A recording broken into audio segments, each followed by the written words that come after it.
Hello, everyone. I'm Wendy Lally, and I'm your host of How to Succeed in Business During a Pandemic. And we're delighted that you could join us today. The idea of the show is really very simple. It's going to be a short conversation, about 15 minutes long, with an entrepreneurial person, probably like yourself, who is surviving and thriving during this very challenging time of COVID-19. My business is, I'm a marketing person, I'm a copywriter, and I'm also a coach. And I thought it would be interesting, not only for me to meet these people, but to share the meeting with others, namely you, and talk about how we're all kind of figuring it out during this time when nothing seems to be the way it once was. So I've invited some people who are in business for themselves. We're also going to be interviewing some doctors and lawyers and other professionals because they're also having to kind of find new ways of doing business today.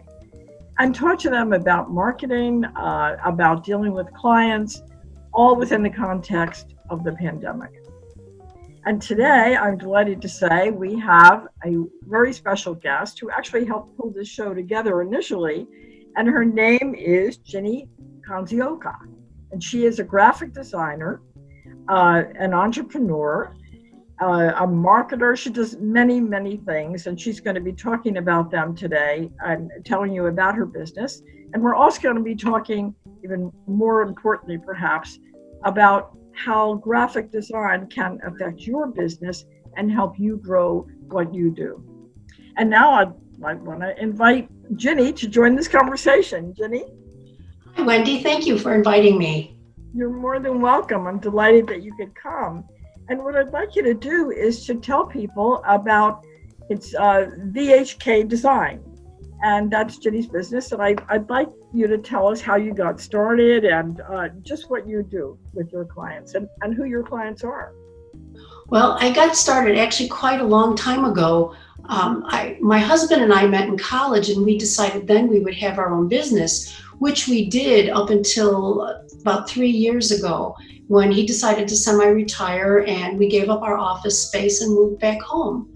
So I've been working from home. I work with a lot of different clients. I have clients in manufacturing, I have corporate clients, and I have a lot of clients that I've worked with in the nonprofit area. And so that's a very different way to work than it is with clients that are in for-profits, obviously. You know, I always thought that nonprofit was kind of a misnomer because actually money is very important to organizations that, hospitals and charities and all that. It's really how much money can you raise to support a certain cause. But I know what you mean. The emphasis is different. Mm-hmm. Because it is centered around a cause versus the cause of earning money. Anyway, what I'd like to get to today, and the reason I was so excited about having you, is graphic design or design in general is always important when you're marketing a business, you're growing a business, or communicating about a business.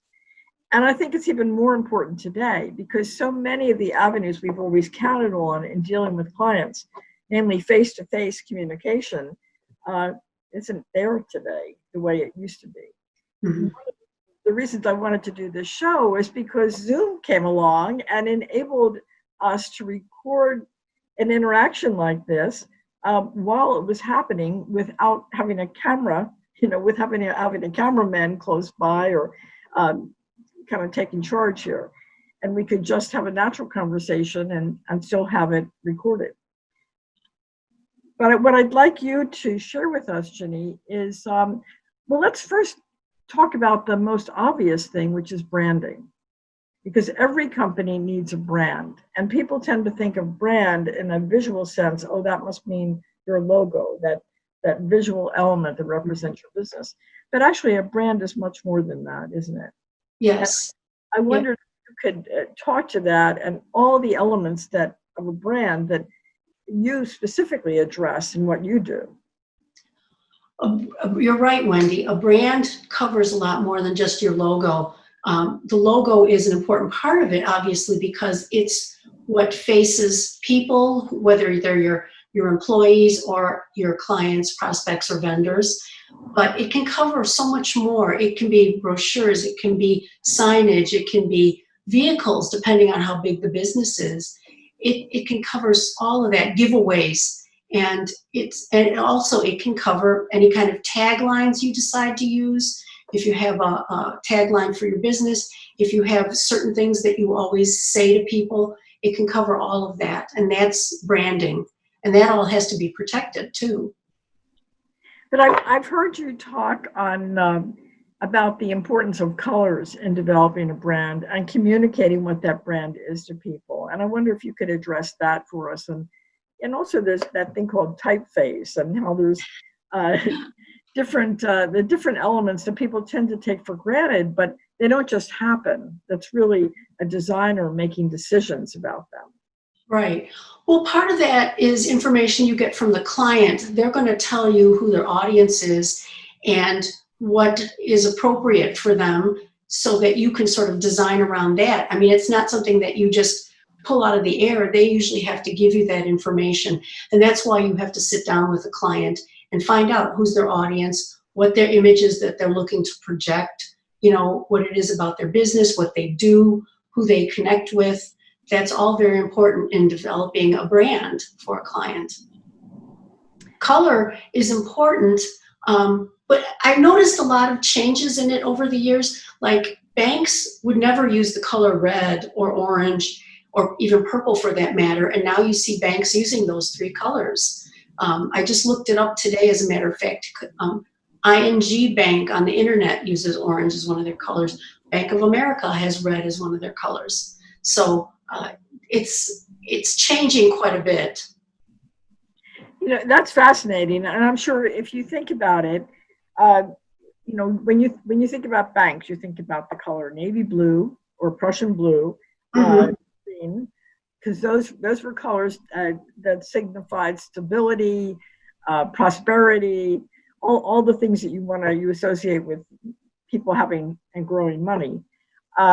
But today, banking is very different. You don't walk into these marble edifices anymore. A lot of it is online and done, and so much of it actually depends on the individual doing it, not just depending on the expert banker arranging things for you. So you can choose a mortgage, for example. You're given different options by companies, and I wonder if that's what's driving those kind of changes, that what they're doing is picking colors that appeal to a certain age group versus a certain mindset about the kind of industry it is. Well, I'm sure it is. The millennials, I'm sure, have had a lot of influence on how banks brand themselves and mortgage companies brand themselves, because those are the people that are looking to be first-time home buyers. They're looking to invest their money and grow their money in a different way than maybe our parents did. I think that's something for us all to think about too. Those of us who were in business with shops and even services that we're offering, is that you really have to appeal to your audience, not just what was, not just the tradition, but what is happening in the mind of the people you're actually dealing with today. And I don't think that's something that most people are aware of or would know on their own. And that's why I see someone who is starting out and wants to develop a brand for their business coming to someone like you, because you do keep up with those trends. You are aware of the differences of how one color might appeal more to a different audience than another. Mm-hmm. Yeah, exactly. I want to talk a little bit about the other things that you do besides branding, like the design things that you do, brochures and flyers and all of those things. I do design a lot of print work. I have for years. I've been in this business for a long time. So brochures, business cards, letterheads. Actually, letterheads now, we don't print letterheads anymore. Most of the clients I've done work for, we've been doing electronic letterheads now. There's no reason to print them because everybody emails stuff. So we've gone to electronic, a Word file where you can save it as a PDF and email it to somebody. Same thing with invoicing. You can email an invoice out to somebody. So it saves a lot of time and money because you're not printing, you're not mailing, and it's just a little more effective, a little more efficient. But brochures still get printed, although I'm working on a project now for a client. It's a 6-page brochure, but he wanted a version that he can email out. So what I've done is created it as a PDF with individual pages rather than the traditional, spread that you would see in a printed brochure. Gini, I also want to ask you, I know you do Christmas cards, and that season is coming up very soon. And would you talk a little bit about that and the importance that could be to a business even now and this craziness that we're going through, maybe especially now? Sure. Well, I think a holiday card, I design them as holiday cards. They just say season's greetings. And I usually design one in red shades and one in blue because not everybody celebrates Christmas, but they may want to contact their clients, right before the holidays and wish them happy holidays, wish them, whatever holiday they're celebrating. And I think it's a really nice way to keep in touch, although keeping in touch with clients regularly throughout the year is important too. So I've also designed note cards for some people. I did a set for myself that I send out like to thank a client for a project that they hired me to do. And it's because time is your most valuable asset. I think having a note card to send out that you've handwritten yourself says volumes. It really does. And I recently got a card from a friend because I had designed something for her, and it's prominently displayed in my studio because I was so thrilled to hear from her. I do that too. That's like my hobby is doing greeting cards, and I send them out usually after I've interviewed with someone, or when I finished a project. And in the past, I've actually I've sent them out to recruiters, and I'll go visit the recruiter 6 months later, and my greeting card, my thank you card, is up on their desk or on their bulletin board. And it's so, first of all, my ego is satisfied about that, because, but aside from that is the impact something like that can have on a client. That's why people give away calendars with the business name on it and all of that. But I think a card is so much more personal and is even more likely to be kept and treasured because it is personal. Yeah, when I designed the business card for Museum Explorer, we did a folded card. So inside they could put their mission statement and some of the things that they do. And because initially it needed to list the names of the 2 principals. So we designed it so that we could list both principals of the company. And when one of them would go back to visit clients that he had met with, he would see his card sitting on their desks. Very neat. Well, I think we've reached our time limit here, and so we're going to say goodbye, but Gini will be back because I've already booked her again. She makes these wonderful promotional items, which are jewelry and also these beautiful angels we'll talk about later. So I'd like her to come back and talk about promotions because that's another way that businesses can keep in front of clients and develop the client relationship. So that will be another program that we'll have. Until next week, I just want to wish you all a good week, and please take care of yourself and stay in and stay safe. This is Wendy Lally thanking you again, and Gini, I just want to thank you for joining us this week. Thank you, Wendy. See you soon.